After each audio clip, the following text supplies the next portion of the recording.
GHMC council సమావేశం వాయిదా పడింది. సమావేశం ప్రారంభమైన వెంటనే మేయర్ బడ్జెట్ పై చర్చ మొదలుపెట్టారు. దీంతో ప్రతిపక్ష బీజేపీ బీఆర్ఎస్ కార్పొరేటర్లు అడ్డుకునే ప్రయత్నం చేశారు. వీ వాంట్ బడ్జెట్ అంటూ బడ్జెట్ పై చర్చించాలి అంటూ కాంగ్రెస్ సభ్యులు నినాదాలు చేశారు.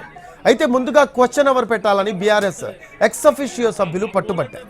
కాంగ్రెస్ హామీలు నెరవేర్చడం లేదు అంటూ బీఆర్ఎస్ సభ్యులు ప్లకార్డులతో నిరసన చేశారు. మేయర్ పోడియంకు వెళ్లే ప్రయత్నం చేయగా కాంగ్రెస్ సభ్యులు అడ్డుకున్నారు.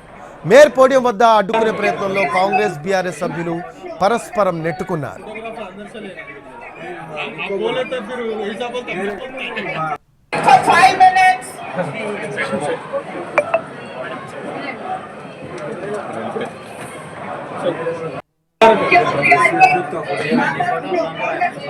फोटोग्राफर अंदर से लेना आप बोले तो फिर ऐसा बोलते हैं 5 minutes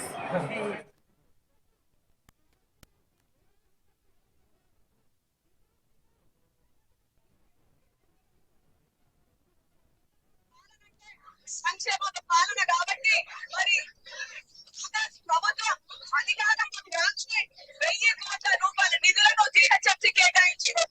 కాంగ్రెస్ ప్రభుత్వం దాచిన బడ్జెట్ ప్రవేశపెట్టగానే హైదరాబాద్ మౌలిక వసతుల కోసం అన్ని శాఖలకు 10,000 కోట్లకు పైగా కేటాయించారు. మరి బడ్జెట్ జీహెచ్ఎంసీ కోసం వివిధ అభివృద్ధి పనులకు 3,065 కోట్లు ప్రత్యేకంగా జీహెచ్ఎంసీకి రేవంత్ అన్న హైదరాబాద్ నగరాన్ని అభివృద్ధి చేసే దిశగా ముఖ్యమంత్రి రేవంత్ అన్న హెచ్సిటీ ప్రాజెక్టులను తీసుకొచ్చారు. మరి ప్రాజెక్ట్ లో భాగంగా 7,032 కోట్లను కేటాయించింది కాంగ్రెస్ ప్రభుత్వం. జీహెచ్ఎంసీలోని వివిధ జోన్లుగా 5,942 కోట్లతో బాధ్యతల 23 పనులు చేపట్టేందుకు నిధులు కేటాయించారు. మరి కాంగ్రెస్ ప్రభుత్వం సంక్షేమంగా విజయోత్సవ సందర్భంగా కొద్ది రోజుల కిందట 1,090 కోట్లు పనులకు రేవంత్ స్వయంగా శంకుస్థాపన చేసిండు.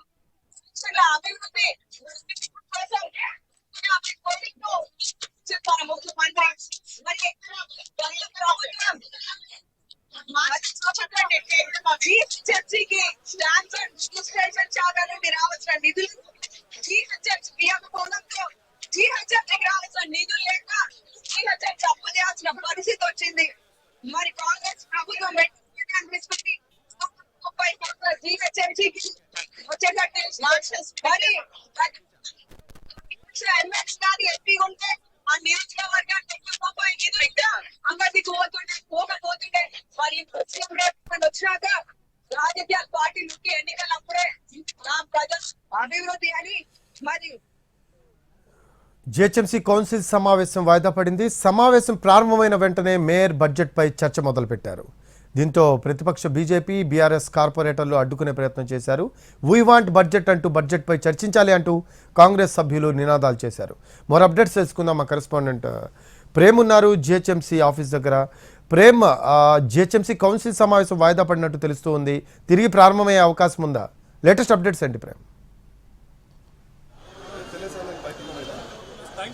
ఈరోజు ఏదైతే జిహెచ్ఎంసీలో జరుగుతున్నటువంటి ఒక కౌన్సిల్ మీటింగ్ లో పాల్గొన్నటువంటి అటు బీఆర్ఎస్ ఎంఐఎం అలాగే బీజేపీ కార్పొరేటర్లంతా కూడా కౌన్సిల్ సమావేశం ప్రారంభమైనటువంటి వెంటనే కూడా అటు బీఆర్ఎస్ కాంగ్రెస్ ఒకరిపై ఒకరు నినాదాలు చేసినటువంటి పరిస్థితి. ఆ తర్వాత బీజేపీ కూడా ఈ కౌన్సిల్ మీటింగ్ లో పాల్గొన్నటువంటి బీజేపీ కార్పొరేటర్లు అలాగే దానికి వారి ఫ్లోర్ లీడర్ అలాగే డిప్యూటీ ఫ్లోర్ లీడర్ కూడా వీరిపై అటు బీఆర్ఎస్ కాంగ్రెస్ అలాగే ఎంఐఎం కూడా ఒకరిపై ఒకరు కావాలని చెప్పి ఒక రుణిని సృష్టించి ఒక కార్యక్రమాన్ని కూడా జరగకుండా కూడా ప్రయత్నం చేశారని కూడా చెప్పేశారు. దాని తర్వాత ఏదైతే ప్రస్తుతం చెప్పాలంటే ఈ యొక్క కౌన్సిల్ సమావేశంలో సభ్యులు కూడా సహకరించకపోవడంతో మేయర్ తరఫున ఉన్నటువంటి విశిష్ట అధికారాలతో ఈ యొక్క బడ్జెట్ కూడా పూర్తిగా అప్రూవల్ చేశారు. ప్రస్తుతం మనకు ఇక్కడ ఉన్నటువంటి దానం కూడా మనకు ప్రస్తుతం అందుబాటులో ఆయనతో కూడా మాట్లాడే అవకాశం చేద్దాం. సార్ చెప్పండి సార్, ఈ రోజు అంటే ఏకగ్రీవంగా అంటే ఈ యొక్క బడ్జెట్ ని కూడా ఆమోదించడం మీరు ఎట్లా చూస్తున్నారు? మేయర్ ప్రవర్తించినటువంటి విధానంపై మీరు ఎట్లా చూస్తారు? బడ్జెట్ ప్రవేశపెట్టింది ఇంకా డిస్కషన్ అయినాక తెలుస్తుంది కదా. బడ్జెట్ ఆల్రెడీ ఆమోదించేసానని చెప్పి చెప్తున్నారు కదా సార్. అది మళ్ళీ ఇప్పుడు హౌస్ ఆర్డర్లో లేనప్పుడు డీమ్ టు బి అప్రూవ్ అవుతుంది. కాబట్టి మంచి బడ్జెట్ కాబట్టి దాని మీద డిస్కషన్ చేస్తే వాళ్ళకి ఏదైనా అభిప్రాయాలు ఉంటే చెప్పే అవకాశం ఉంటుంది. అవకాశం ఇవ్వడం మళ్ళీ లేదు. బడ్జెట్ పై డిస్కషన్ ప్రారంభించాలని కోరుతున్నారు. వాళ్ళు డిస్కషన్ కి వాళ్ళు అగ్రి ఉంటే మేయర్ గారు కూడా ఒప్పుకుంటారు. అయితే చూస్తున్నాం ఏదైతే అటు బీఆర్ఎస్ సంబంధించినటువంటి ఎక్స్ అఫీషియో మెంబర్ అయినటువంటి కాంగ్రెస్ పార్టీకి సంబంధించిన ఎక్స్ అఫీషియో మెంబర్ అయినటువంటి దానం నాగేందర్ కూడా ఏదైతే మేయర్ ఇప్పుడు ఏదైతే చేసి ఆమోదించినటువంటి బడ్జెట్ పైన కూడా మరొకసారి సభ్యులు సహకరిస్తే మరొకసారి ఒక బడ్జెట్ కూడా ప్రవేశపెట్టి దానిపై డిస్కస్ చేస్తామని చెప్పి చెప్తున్నారు. అయితే గతంలో ఎన్నడూ లేనట్టుగా కూడా 8,400 కోట్ల బడ్జెట్ ను కూడా ప్రవేశపెట్టిన నేపథ్యంలో కూడా దానిపై చర్చిస్తే బాగుంటుందని చెప్పి కూడా ఆయన ఉద్దేశాన్ని కూడా ప్రకటించారు. అయితే ప్రస్తుతం మనం చూస్తాం మిగతా ఏదైతే బీఆర్ఎస్ సంబంధించినటువంటి ఎక్స్ అఫీషియో మెంబర్స్ కూడా అంతా కూడా ఒక్కొక్కరుగా చేరుకుంటారు. అయితే కొంతమందిని ఇప్పటికే ఏదైతే ఆ ఒక సమావేశం లోపల ఉన్నటువంటి బీఆర్ఎస్ ఎక్స్ అఫీషియో మెంబర్స్ అందరినీ కూడా బయటికి తీసుకొచ్చి వదిలేటువంటి పరిస్థితి కూడా కనిపిస్తుంది.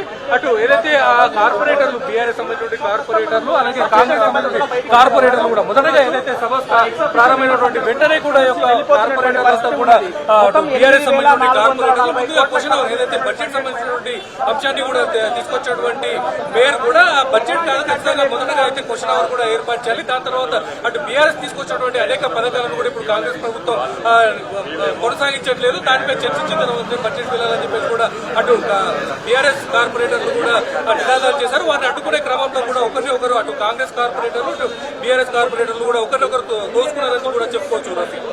Thanks for updates Prem.